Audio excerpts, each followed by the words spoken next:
Good day. In this lecture, we will discuss the Material Safety Datasheet, also known today as the Safety Datasheet or SDS. By the end of this lecture, you should be able to examine the different parts of the MSDS and use it for safe chemical handling.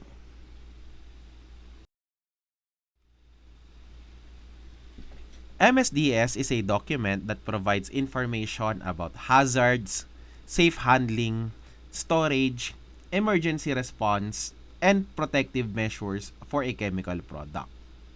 It is one of the most important documents in chemical safety. An MSDS helps answer questions such as what is the chemical, why is it hazardous, how can exposure occur, the PPE needed, and what should be done during spills or accidents.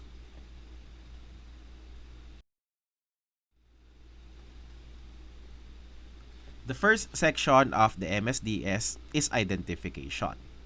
This section contains the product name, the product code, the manufacturer information, and emergency contact details.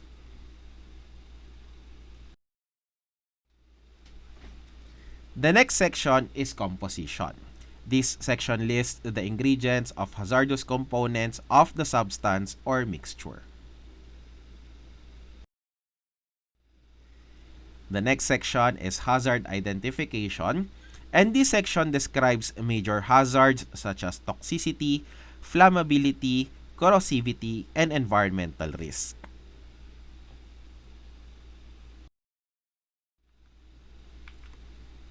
Next is the first aid measures section. This section explains what to do after exposure through eyes, skin, inhalation, or ingestion. In terms of first aid, it must answer the following questions. What to do if it gets to the eyes? What to do if it touches the skin? What to do if it is inhaled? Or what to do if it is ingested?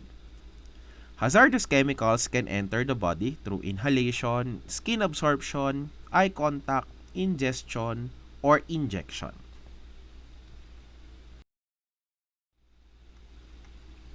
In laboratories, the most common exposure routes are inhalation of vapors or dust and thermal contact with skin. To prevent ingestion, do not drink or eat in the laboratory, do not store food in work areas, or wash hands thoroughly after handling chemicals. In the case of accidental ingestions, please seek medical advice immediately and do not induce vomiting unless instructed by a healthcare professional. For the next section of the MSDS, we have fire and explosion data.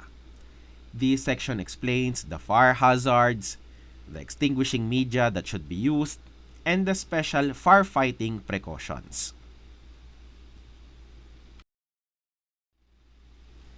The next section is the accidental release measures, and this section provides spill response procedure, containment methods, and cleanup guidance.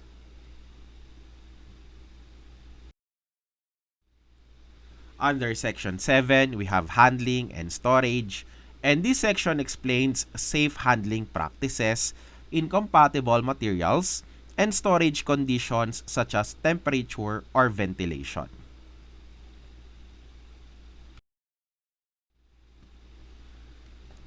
For Section 8, we have exposure controls, and this section describes occupational exposure limits and recommended protective measures.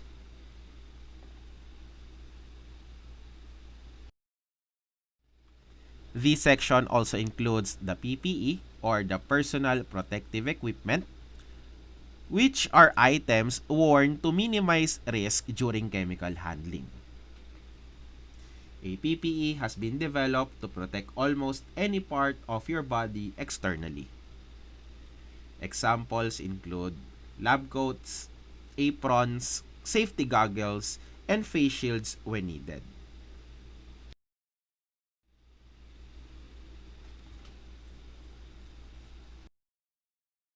Additional PPE includes chemical-resistant gloves and respirators or masks when inhalation risk exists.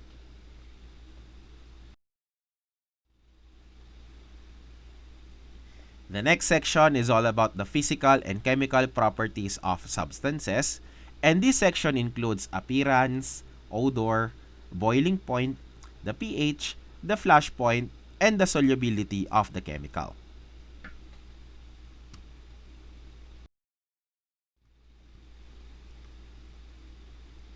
The next section is for stability and reactivity. This section explains whether a chemical is stable and what conditions or materials may cause dangerous reactions.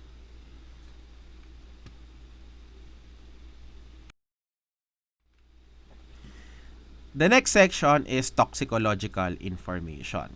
This section summarizes toxic effects, routes of exposure, symptoms, and chronic health risks.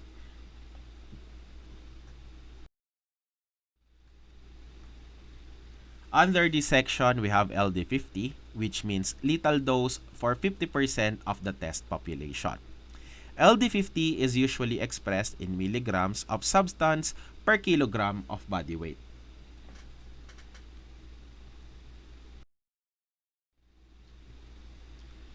A lower LD50 generally indicates higher acute toxicity because less material is needed to cause death.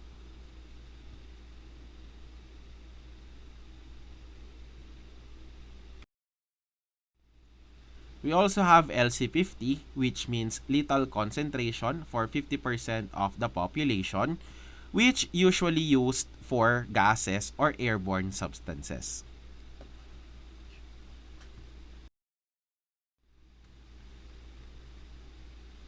The next section is all about ecological and disposal information.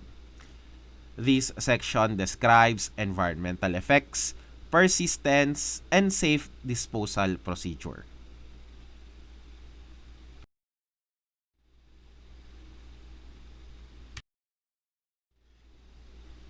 Under Section 14 and Section 15, we have transport and regulatory information. Under Section 14 and 15, it covers shipping classifications, hazard classes, and regulatory requirements.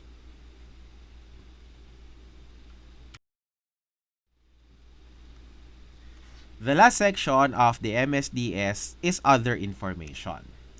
This section includes preparation date, revision history, and additional notes. That concludes the lecture on Material Safety Datasheet. Focus on using the SDS as a practical tool for preventing accidents and responding properly to hazards.